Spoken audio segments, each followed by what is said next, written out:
you can even watch back. Giving players all the props or put them on blast. We don't give no hot takes, only talk facts. We're giving all our devotion, riding high on this wave of emotion. Going all out, yeah, cause this is our time.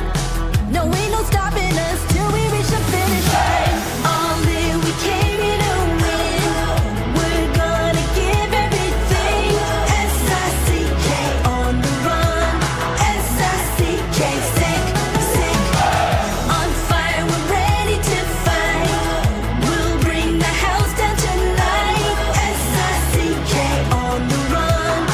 S-I-C-K, sick, sick. Play it on the car ride, play it when you lounge. X and O, you know that we can hold it down. Shout out to my man Sammy, got it off the ground. And to all the listeners tuned in right now, got debates, analysis, and speculation. This is sports talk for the new generation. You know where to find us, got a reputation. Sick podcast, your #1 sports destination. Giving all our devotion, riding high on this wave of emotion. Going all out, yeah, cause this is our time. No, ain't no stopping us till we reach the finish line. All in, we came here to win. We're gonna give everything. S-I-C-K on the run. S-I-C-K, sick, sick. On fire, we're ready to fight. We'll bring the house down tonight. S-I-C-K on the run. S-I-C-K, sick, sick. S-I-C-K, it's the sickest podcast. Tune in for the audio, or you can even watch back. Giving players all the props or put them on blast. We don't give no hot takes, only talk back. S-I-C-K, S-I-C-K, S-I-C-K, S-I-C-K, S-I-C-K, S-I-C-K, S-I-C-K. all in, we came here to win. We're gonna give everything. S-I-C-K on the run. S-I-C-K, sick, sick. S-I-C-K, it's the sickest podcast. Tune in for the audio, or you can even watch back. Giving players all the props or put them on blast. We don't give no hot takes, only talk facts. We're giving all our devotion, riding high on this wave of emotion.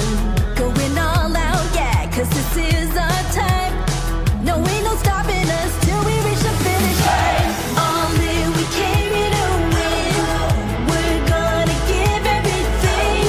S-I-C-K on the run. S-I-C-K, sick, sick.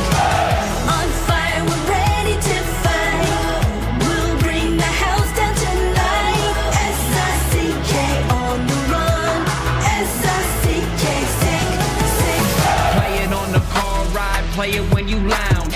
X and O, you know that we can hold it down. Shout out to my man Sammy, got it off the ground. And to all the listeners tuned in right now, got debates, analysis, and speculation. This is sports talk for the new generation. You know where to find us, got a reputation. Sick podcast, your #1 sports destination. Giving all our devotion, riding high on this wave of emotion. Going all out, yeah, cause this is our time. No, ain't no stopping us till we reach the finish line. All in, we came here to win. We're gonna give everything. S-I-C-K on the run. S-I-C-K, sick, sick. On fire, we're ready to fight. We'll bring the house down tonight. S-I-C-K on the run. S-I-C-K, sick, sick. S-I-C-K, it's the sickest podcast. Tune in for the audio, or you can even watch back. Giving players all the props or put them on blast. We don't give no hot takes, only talk back. S-I-C-K, S-I-C-K, S-I-C-K, S-I-C-K, S-I-C-K. S-I-C-K. Turn up your volume.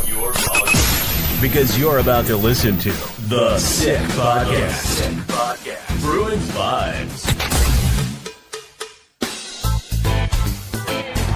Bruins win the Stanley Cup. Krejci going into the corner. But, oh, there goes a gigantic. Are you kidding me? The sickest Boston Bruins podcast. Sends it in, and it's Pasternak scores! Series winner for David Pasternak and the Bruins. It's gonna be sick. Hey. Episode 17. It's the Hotel California edition, as the great Chris Berman used to say. He's the hockey scribe, longtime NHL writer Jimmy Murphy. I'm your guy, Brennan Sennott. Ducks 4, Bruins 3 at a backbreaker. Jimmy, how you doing? I want to sound like Dave Killer Carlson before he became Killer Carlson when he's in the interview booth and he said, I got that head cold going on. It's down in the forehead and the eyes, and he's sneezing. That's me right now. But I will become Killer Carlson for you right now. Don't you worry, bro. All right, yeah. Jimmy's playing hurt. We appreciate it. Yeah, We all game. are this time of year, right? That's the way it is. That's it. And I know you were feeling. By the way, I know you were feeling under the weather too. I hope you're feeling better too. Yeah, it's it's 'tis the season, as you said. Yeah, fun game last night. For those of us that stayed up, I kept trying to find an out to go to bed, but I couldn't do it. It was too fun of a game. You stayed up? Huh? You stayed up, huh? I stayed up. Yeah, I just watched it. I got up at 7 and watched it. So it was a fun game. Yeah, I wish I had to do school drop offs and whatnot. And other work. So yeah, I stayed up, and I regret it. The coffee's been flowing. But yeah, it was a really fun game. Man, Ian Moore with a breaker. Tie game, 16-25 in the third. Looked like Alex Steves kind of Corpy looked like he was a little pissed at Steves on that winning goal. It squeaked through the two of them. And I mean, that was the best the Bruins I'd seen looked with the goalie pulled. They were peppering Lucas Dostal. He was unbelievable. 36 saves on the night. We just couldn't get that tying goal. But, a fun game, certainly one that will not be sent to the Hall of Fame for defensive prowess in that one. Yeah. Look, that game, I mean, that's what we thought this team was going to be. I feel like we're recapping that Ottawa game last week, right? Up in Ottawa. It's just, it was a very similar game, right? Back and forth. Bruins come back, they make a valiant effort, but then they just kind of can't get over that hump at the end of the game, and they end up losing. And this is what we thought there'd be, and as we discussed with Casey Hudson, like we thought there'd be this team that would stick in games, right, and hang around, but we didn't think there'd be this team that would be giving up so many odd man rushes, or furthermore, on the flip side, creating as many offensively as they do. So it's I don't know how to describe this Bruins team, except for one word, scrappy. I think that's a good word for them, or you could say resilient, but I like the word scrappy because they're never out of it. They're against the best teams or the worst teams. They're never out of it. It's up and down. It's back and forth action, and it's great and entertaining. Yeah. I think the only thing that you have to start worrying about right now, and I was watching the Nesson post game just now, and they must have touched on it like 4 times, is that the Bruins now lead the NHL in one goal losses within regulation. So they've had 5 games where they've lost by 1 goal in regulation, and that leads the NHL. So that's showing you like they could have just got over that hump one more time. They would have at least got the overtime point. And as we know, especially this year, I think more than any other, Brendan, with the way the Eastern Conference, as you predicted it is, so mid and such a mishmash, sooner or later, those misses, those not being able to get it to the extra time are going to cost the Bruins.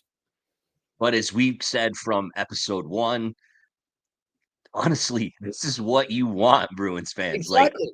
You want to be able to watch fun, good hockey, to see your star players shine. Asta with another apple, Miki with 2 goals. Lummel even showing a little something and I guess one of the positives, and we'll get to him in a minute, was Kuzi again. But yeah, this is great. Like because if you can somehow get into the lottery, like you see some of these pieces kind of falling into place that certainly Fraser Minton, as we've talked before, Huzi, if they get the right pieces via the draft, and this could turn around pretty quickly, and that should get you excited. Yeah, definitely. I mean, and look, I think though, and we'll get to this in a bit because I know you want to just stay on this game for a little, but we'll get to it in a bit. There's gonna come there's gonna come a time where Don Sweeney, and I don't know if that time's now. I guess maybe we'll talk about this now. You want to? Yeah, let's go into it now. So here, I'll set it up for you. Yeah. Look, Bruins struggled in their own end. Charlie McAvoy took the puck. The biggest win of the season. Charlie McAvoy took that Noah Dobson slap shot in the face. It was confirmed he had surgery. He's out indefinitely. Look, McAvoy's been struggling this year, I think. I think we all think, but he's still Charlie McAvoy. The Bruins were awful last night in their own end. Mason Lohrei is, like I said, the analogy. He's like a kid playing with matches and running with scissors at the same time. It's just not good. And then their right shot D is, without McAvoy, is absolutely porous. And so let's put it on a T for you. That's what you're hearing. Is they obviously have to find a way to shore up that right shot D, not knowing when McAvoy is going to return. Yeah. So this is what they have to decide, right? Like you were just saying, we prefer, but a team can't necessarily think that way or act that way, or at least they're not going to publicly say it, right? Where we prefer, hey, heck yeah, let's give the fans an exciting game, as many games as you can. And, if you lose a lot of 1-goal games, at least you're keeping the fan interest, but you're also increasing your chances to be in the draft lottery. And on top of that, you've got the Toronto pick. So as you just pointed out so perfectly, they really are like, there's a window there where they could accelerate this retool or rebuild, whatever you want to call it. I don't think anyone calls it a rebuild anymore, but they can accelerate, revamping the roster with youth and addressing needs they need. If they do that. But on the other hand, how do you do that? Like, can you do that when you're this close to a playoff spot? Not just this close to a playoff spot. Like yesterday when I woke up, or I think, no, it might even have been last night in the middle of the night when I woke up, I couldn't get back to sleep. And I was just checking standings. And actually today, I believe today, let me double check this. If I am right. So it's your point, and we've said it while you're looking that up. Every team in the Eastern Conference is flawed. Yeah. And so listen to this, Brendan. Right now, if the season ended today, the Bruins would be second in the Atlantic, and they would face, that would be nice, the Montreal Canadiens in the first round of the playoffs. So if you're Don Sweeney and Cam Neal and you're looking at that, you're like, hell yeah, let's bring it on. I want that. How do you then just sort of let this slide while McAvoy's out and not try and make a move? And furthermore, I've been keeping tabs on a defenseman who's available in Calgary, and that's Rasmus Andersson. He's in the last year of his contract. He's already asked out. It's pretty much an agreement between him and the team that he's not going to finish his season there. That they're going to do their best to find the right trade, but they're not going to rush it. They want to find the right fit. They're not going to just trade him for the sake of trading him. But that's a guy where I think we're starting to get to the season where Craig Conroy, the Flames GM, he's a right shot D, so obviously would help the Bruins, but obviously helps a lot of other teams. But I think Craig Conroy is going to get to that point rather than the Bruins, where he's looking at his team and they're all the way down at the bottom of the whole league. And let's call a spade a spade. They're not going to the playoffs this year. And them in Nashville are the true, you could say the word rebuild with them. Yeah. But the problem with Calgary, Brendan, is that their owner went on the record last week or 2 weeks ago, I believe, when the Kadri rumors were stirring up. And he said, we are not trading Nazem Kadri and we are not rebuilding. We are winning. We are going for the playoffs. And everybody was like, dude, okay, come on, be real. But, like I say, they have to say this, right? You can never sort of throw in the white towel or the white flag. You can't raise that white flag. But I look at Calgary right now. I think that'd be a perfect mix for them to look. There's a defenseman now, actually, who Elliot Freeman reported that Mintyukov out in Anaheim, He's a left shot defenseman, so I'm not exactly sure if there's a fit there with the Bruins unless they were to move a left shot out. He's available. He's kind of indicated he wants out because he's a healthy scratch a lot now. He's only 21 years old. He was a 2022, I believe, 10th overall pick. Wow. So, that's going to cost a lot, though. I think that would cost more than Andersson, to be honest, because Andersson's walking next year. He's in a free agent year. So, I just look at it like I look at these games to tie it all together. What do the Bruins want? Do they want that, or do they want to add that extra piece so that they do get over that hump and force overtime or prevent one less goal and win the game in regulation? Where do they want to go? And I think they're still in that mindset right now where they're not thinking of throwing in a towel. So that's why I think Andersson makes a lot of sense. It's going to cost you a roster player. It's going to cost you a first-round pick, and it's going to cost you a prospect. With the Bruins now having that Toronto pick, I think that would do it. You give them a roster player, the Toronto pick, and a prospect, and voila. I think you could get Rasmus Andersson, and he's the right shot D that fills in for McAvoy until he's back. And then, when McAvoy returns, you figure out a way to make it work. It's not a bad thing to have Rasmus Andersson and Charlie McAvoy on the right. Yeah, in your top four. So I think that's something to keep an eye on as we go forward here, especially as we get to the holidays and into the new year. All right. So do you do it? Would you make the move? I wouldn't, because as we stated to start the show off, I would not do that because I think right now you got to look big picture and stay the course. Yeah. But then again, someone could argue to me, Brendan, right? And whoever, I know I forgot to promote this because I didn't really realize it was live. Wait a minute. I'm just writing this up right now. So I see Ethan is in the chat room with us, but we can get Ethan's the man. Yes, Ethan's a man. Is Ethan is he a millionaire? Because he's in the eye test chat room, in this chat room. He must just have a good boss, or he's just his own boss. I have no idea. He's an international man of mystery. He's a spy. He's actually an up and coming coach, from what I hear. He wants to coach. That's awesome. So that's pretty good. Let me just put the link up here. Yeah, at the first Bruins Vibes live meetup, we gotta have Ethan there for sure. Yes, we do. That would be great. We'll have to do one of those, I think, this year for sure. Maybe in the second half of the season, we do that. Okay, I'm just posting this. Sorry, Brendan. There you go. So yeah, I'm with you. And it's hard. The fans, I can imagine looking at it from a fan's perspective. There's some games that kind of get your blood up, and when you lose and you're kind of PO'd or whatever word you want to say. But then there's a game like last night, and you're like, yeah, like they just don't have the horses, and the D's beat up. And it's not the worst thing in the world that they gave up a goal at 16:25 and lost in regulation. Because again, the takeaways from the game for me, positive, Boozy's turning into a total fleece job. He's all over the place. He's strong on the puck for a little guy. He can fly. He seems to be flourishing on that line with Pasta and Geeky. Obviously the goaltending has been strong. You can't really blame Corpy for last night. He was really good. He was really good, man. That winning goal, what'd you think? That was not on him. That's on, what's his name? Was it Steve? Steve's. Yeah. Steve screened him. Yeah. He should have, he was caught in between. I think he tried to block it, and then he ended up hurting the situation.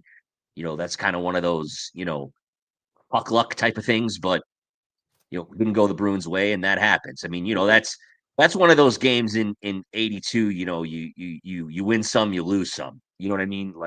There'll be a game maybe that they should have lost that they'll pull out. That'll offset that 2 points. Mm-hmm. But what else did I like about last night? Really solid in the faceoff dot, and Fraser Minten. Every time you watch Fraser Minten, this kid just impresses me. Yeah. Another thing too, don't forget the power play continues to be amazing. Great. Whoa. Yeah. Okay. Great segue. Who was QB in that power play last night, by the way? I know. I mean, the second one where they tied it at 3, they looked like the Avalanche. They won the faceoff. You know, Lindholm walked the blue line, Makar style, flipped it over. They moved it, bang, score. Like you didn't. That is how a strong power play should look. So I hope Steve Spott is noticing that. And okay, one other positive, and I know you kind of started to come around. What the hell's gotten into Nikita Zadorov? Yeah. Look, he's playing smarter. I think I was looking at it. He still had, he's going to have a giveaway a game, but Sure. he is playing smart. 7 shots last night to lead all Bruins was amazing. He's doing everything he's supposed to. He's starting to not try to do too much and simplify a bit.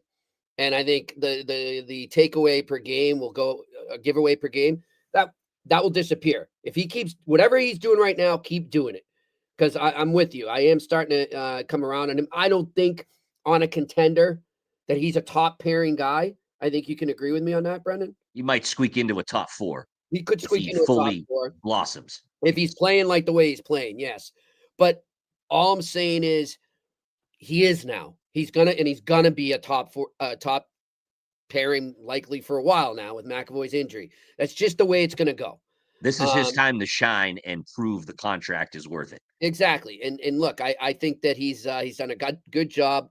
Another thing I don't know how he's dealing with it, and God bless his knuckles. It seems like everybody and their grandmother wants to fight him in every game.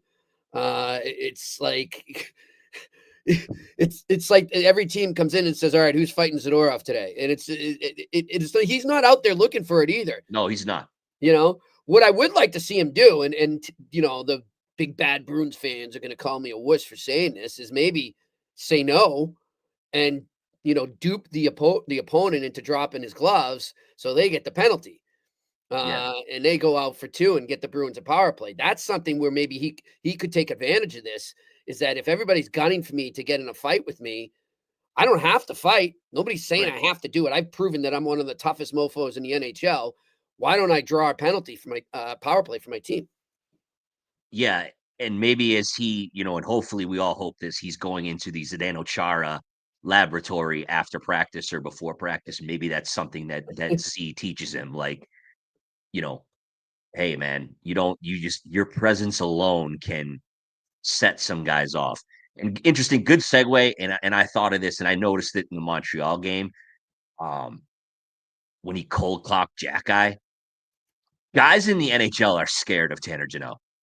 Like, and he's not this like super intimidating. I mean, he's a big guy, but he's not like massive, right? But like, he's like that dude. We all went to school with a guy like this that could the guy can fight. It's like, you're like, oh, like he's the guy. If you walk into a bar, you're like, oh, dude, yeah, that's yeah, you don't want to get on the wrong side of him. He's like I said, I wish he's missed a couple opportunities. He missed a couple shots last night. I wish he popped a few more goals, and he still might. But yeah, he's definitely instilled the big bad Bruin. He's been kind of fun, like I said, because like you see, like and what going back to Zadorov, what I liked about him was when Gudas kind of slammed down Vial, when they got into it. Huh? I'm glad you brought that up. I wanted to see what you thought of that too. It looked like, Vial never came back, I don't think. Like, Vial's messed up, man. He had a concussion. He didn't know where he was at all. I mean, he didn't know where he was. His eyes were going up. Right. Oh yeah, he was blurry. It looked like a boxing match, like old school, like 80s boxing match. And Zadorov was the one that helped him. Yeah. And yeah, that one definitely got filed away. And I know the Bruins have no love lost for Gudas. Yeah, Ethan right there is saying cheap shot by Gudas on Vial. That's not fighting. Was really hoping Zadorov was going to run after that. Yeah, I mean, he was I didn't like that. That was like UFC style. That's not what you do in a hockey fight. He's not good. He's not. Yeah, like. But you'd love him on your team. Of course, yeah. He's a Marchand kind of defenseman. Yeah, lives on that line, and those things are going to happen. Absolutely, but yeah, you hate his guts when you're the fan of an opposing team. I remember too. Do you remember when he was on Florida? Was it the first year they won the cup? And he at the end of the game, or right towards the end, He skated up and he just stood over the Toronto goalie and he was like that. Yeah. And Yeah. it's a famous picture, and it Yeah. just it's everything. Like, he's a scary dude, man. Right. Well, just to put the bow on that though, and good call by you guys on the Buddhist thing. But when the benches are chirping, like you see like Jeannot's like leaning over. Those guys are like, oh yeah, well, yeah, dude, yeah, I'm gonna get you. There's not that like uncontrolled aggression when Yeah, like there is with other guys. It's yeah. that it's looking pissed off. It's kind of funny. Yeah. So any other thoughts? Kind of putting a bow on this game, Jimmy, and then we can kind of go into some kind of future stuff and this weekend. What negatives? Let's hit some negatives. Mason Lohrei was again not good. Yeah, But the problem, like you said off the air, the injuries are so bad. But do you put Callahan in and give him a couple nights off? yeah. Well, I don't know about couple nights. One night would be fine. See how Callahan does, and then throw him back, throw Lohrei back in the next game. But yeah, I think another game sitting up top watching from above would help. He's back and forth, and this is development because he's developing on the fly in the heat of the battle. It is what it is. But the guy that I still, and I'm going to stand by it, it's one of Don Sweeney's worst signings, is Yoki Haro. He's a -3 last night. Yeah. I mean, when they tried to put Lindholm with him and it didn't help. And I get it. You have to play him right now because of the numbers, but he's not good. And I don't know why Sweeney, you could have just given him a 1-year deal and he would have been like, fine, I'll take it. Right. I'm telling you, there was not a bidding war for Yoki Haro about to ensue on the free agent market if they had let him go to market. So it's just one of these things. Like, I want to know, and I'd love to ask Don Sweeney if they would ever give me a chance to interview him. I'd love to ask him just, what did you see? Like, what made you think that you had to lock him up long term? I don't get it. Yeah, we talked about that what a couple am I episodes missing ago. about this You nailed guy? it. Yeah. Yeah, there was like a panic. It was a panic signing because it was before free agency. Like, they wrapped him up like the day before. Well, and it was like yeah. So maybe I'm wrong. Maybe did he get tipped off that somebody was going to take him? But then so take him. There's better guys available. I don't like. And look, if I was able to ask Don Sweeney that and he gave me an answer, or one of his pro scouts, because look, these guys, that's their job and they're better at it than me. And I'm not saying that I'm more qualified than them. I'm just going based on what I can see, right? And what I know. If there's stuff that I'm not seeing that a scout's eye sees, which is very possible, then I'd love to know that, because sometimes, we as the media or fans, we look at defensemen and they become our whipping boy, right? And like, I remember when we were growing up, it was Glenn Wesley. But then Glenn Wesley goes on to Hartford / Carolina and wins a cup, and he's a huge part of that cup team in Carolina. And I don't know, solid player that finished his development when he left Boston. Yep. Yeah, he kind of reminds me of Mason Lohrei. It's a good comparison. And you kind of see that happening. And you probably, if they do the Andersson deal, I said he'll be part of that deal. Yeah, that could be something. Then maybe he blossoms there. Who knows? But all I'm saying is, I just want to know what the Bruins seen him, because I don't see anything good in Yoki Haro right now. I don't, except that he has a fun name to say. Yeah, it's Yoki Haro. It's one of those things. Whipping boy is a great word, because when he gets the puck, it's like he always does the wrong thing. Yeah. It just never goes right.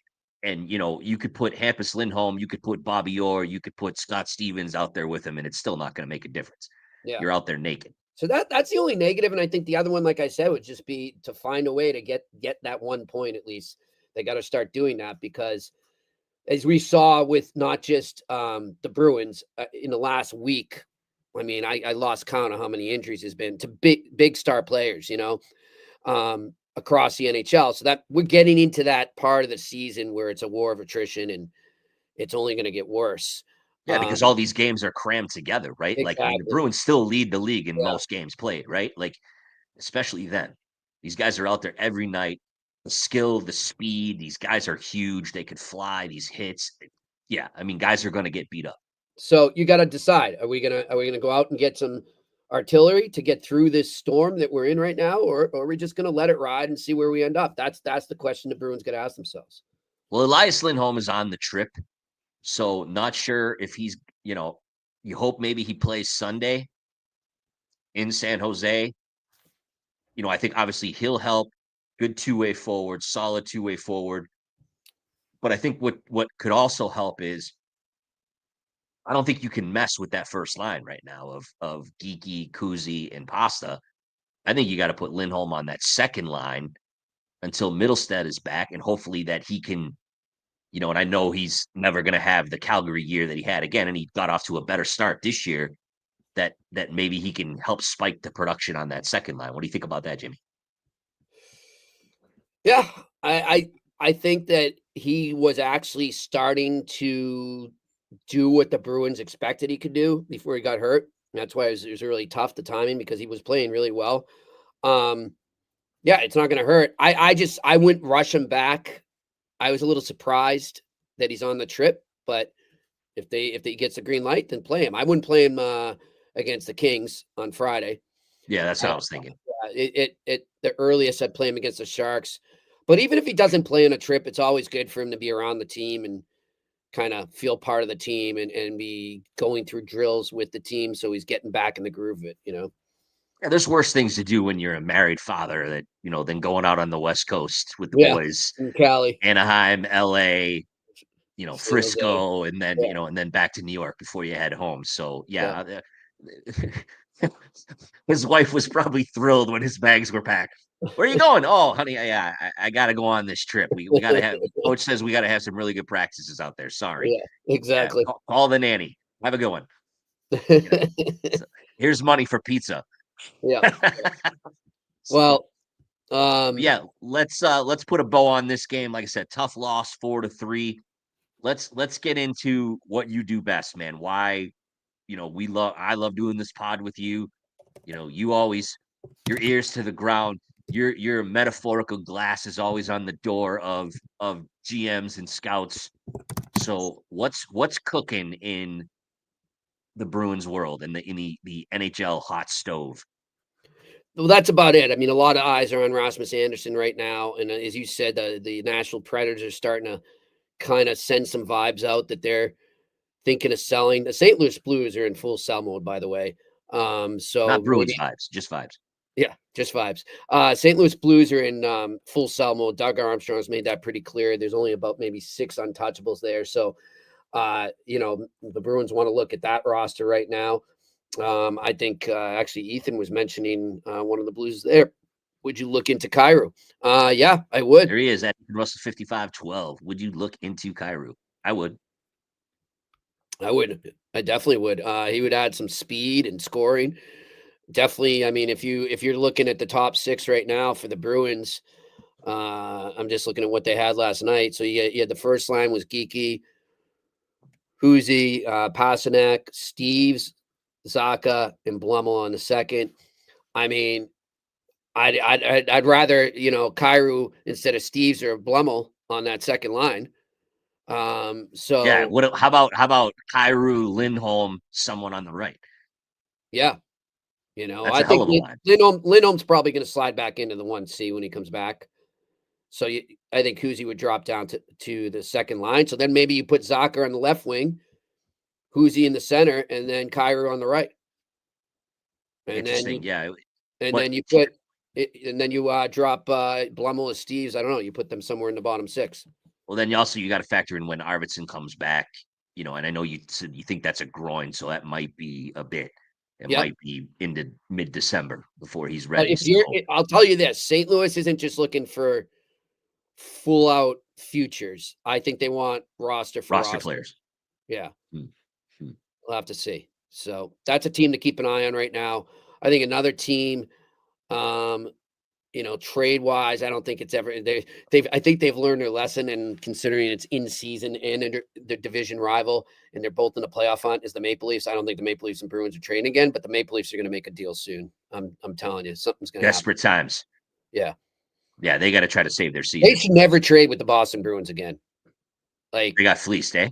Again. I mean, remember Tuukka Rask? Yeah. But Phil Kessel ended up getting Dougie Hamilton. Yeah, you could see why their fan base hates the Bruin fan base. It's crazy, man. They always mulch them in the playoffs. They have permanent real estate in their heads, and they rip them off in trades. Like, what else? Like, cue the Pedro Martinez 2003 about the Yankees. Yeah, exactly. You did that a couple episodes ago. The Bruins are all right. So you made a question pop into my head, buddy. Okay, we know that the Bruins, if they're going to become a perennial contender going forward in the next 3 years, they need a number one center. You look at the impact that like Macklin Celebrini is having on the Sharks. If the Bruins, make the playoffs, just miss the playoffs, you've said that this is one of the most loaded drafts ever.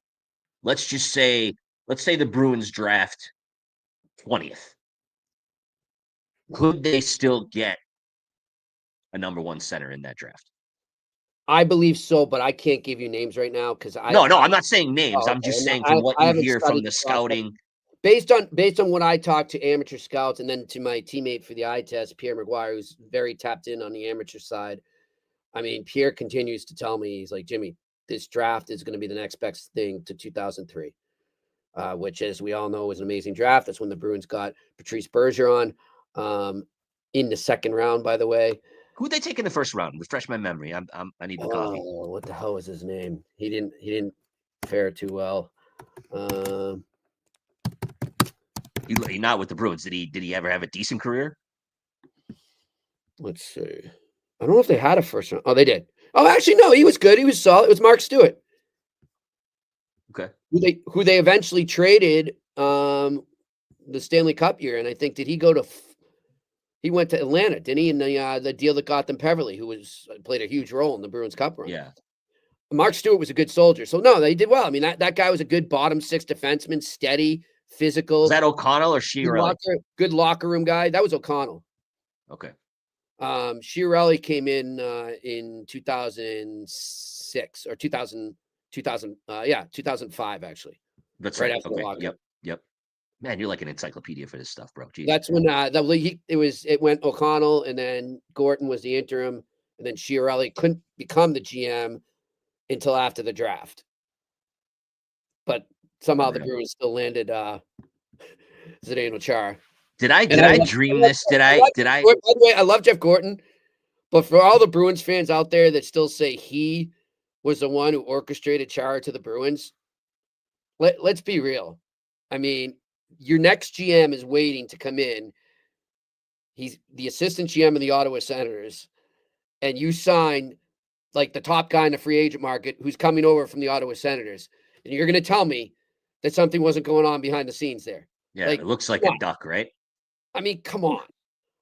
Yeah. But it's hilarious. Some people are adamant. No. Chiarelli had nothing to do with that. Okay. How do you spell tampering?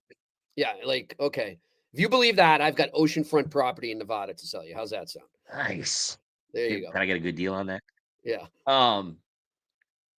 Yeah. I thought I saw some articles or maybe it was like a chat or something recently that, man, how would, one of those like Doc Brown Back to the Future moments, like if the Bruins hadn't have sacked Gorton, how would things be different when they had kept him on? Was he ready? It's fun hypotheticals, right? Yeah, but it's interesting. Like, I don't know why Chiarelli is so vilified in Boston. Me neither. He got him a cup.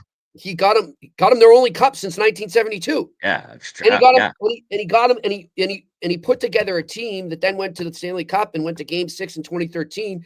And furthermore, the core of the team in 2019 was still basically Chiarelli's team. I mean, Don Sweeney inherited a great core, and people can say, and I think he's done a great job on trades. But the bottom line is that core of Bergeron and Chara and Rask. Krejci, that team should have won more cups. Yeah, he rode Sweeney rode it too far. He rode that train too far. That's on Don Sweeney, not Peter Chiarelli. And people can say, oh, well, look at how bad he screwed up the cap. Well, yeah, that's pretty much what you have to do in a cap world is spend to the cap if you want to win the cup. You're not going to just not spend and win. Like, I mean, that's the price of winning in the NHL. So I think Peter Chiarelli is seriously one of the most underrated sports figures in Boston sports history. Not by me. Let's get him to the live Bruins Vibe show. I'd buy him about 10 beers. Speaking of, by the way, we're talking about the Blues. He's with the Blues now. He's I think consultant or advisor to the GM. So let's throw Shane. Let's throw Ethan's question up there again. I like this. Good segue. What do I think Kyra costs? Yeah. Yeah, I think Lohrei would have to be in the deal for sure. And we know Monty loves that kid. Yep. So good catch by you, Brent. I forgot about that. Yeah. So yeah, I think he'd be in there. What else we got from Ethan? Too many times the wingers didn't get the puck out of the zone when the Anaheim D-man skates down the wall to pressure the wings. Led to lots of zone time for Anaheim. Absolutely. Well, that's the book on Lohrei, right? Lohrei gets the puck and guys come flying at him to hit him because they know he might make the wrong play. Yep. You got to get Ethan a Dunkin' Donuts gift certificate or something. This guy, man, he's a warrior, firing off.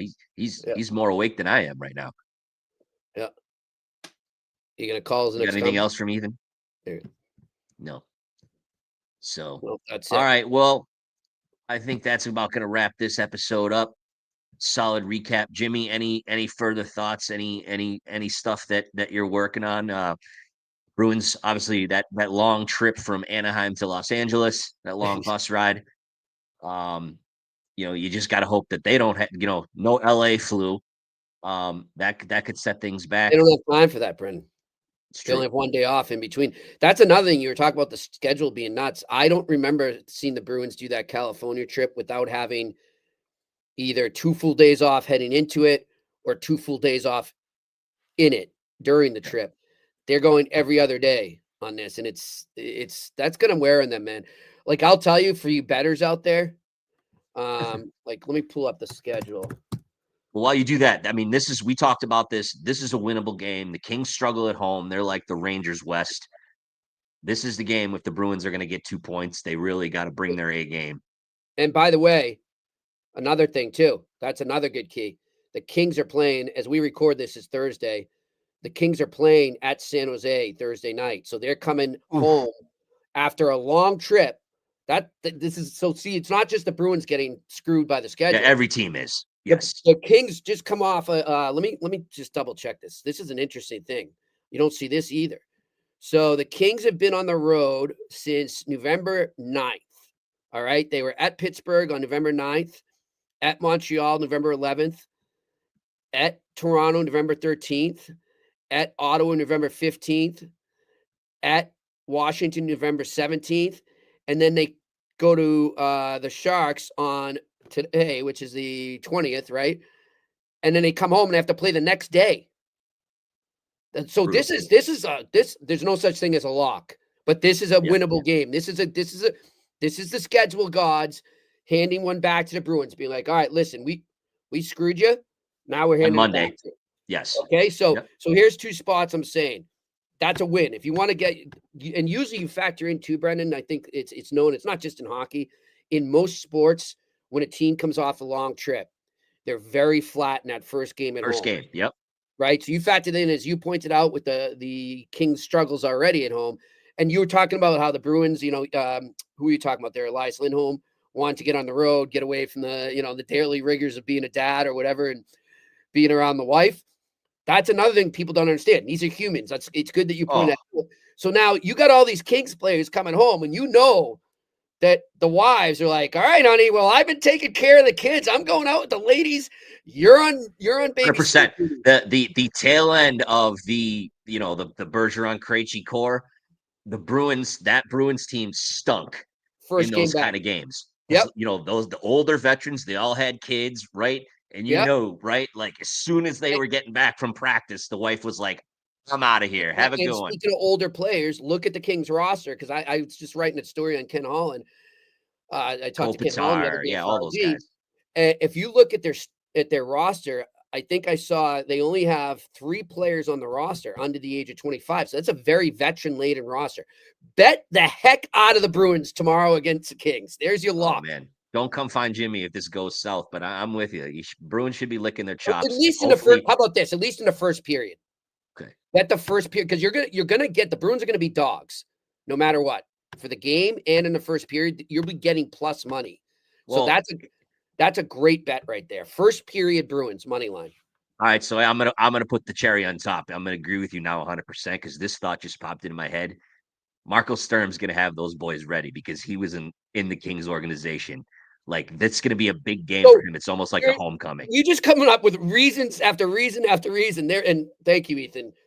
And I gotta say, it's one of the things I've been doing because of the crazy schedule. And I'll credit my buddies at the Ice Guys podcast. By the way, for any of you hockey bettors out there, you want to win some money, watch the Ice Guys. It's 2 p.m. live, Monday through Friday, and then noon on Saturdays and Sundays. I used to do some spot guest appearances, Brendan. You should check it out. Even if you're not betting, you learn more about the game because these guys are studying so many of these minuscule kind of off the beaten path stats.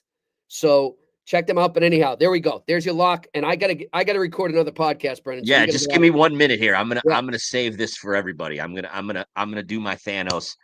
You know what? I like the Kings. They got Kempe, they got Kopitar.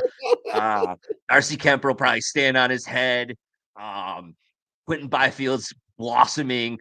I think the Kings are gonna take this one. Yeah, Kings all the way, baby. Bet on the Kings. No.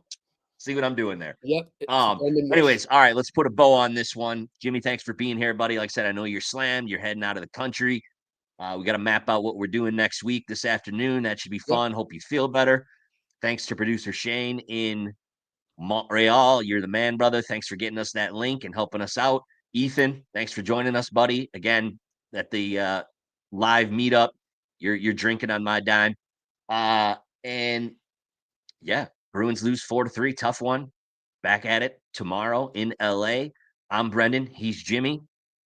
We are the Sickest Bruins podcast on the Sick Podcast Network. Thanks for being here. Have a good one, everybody.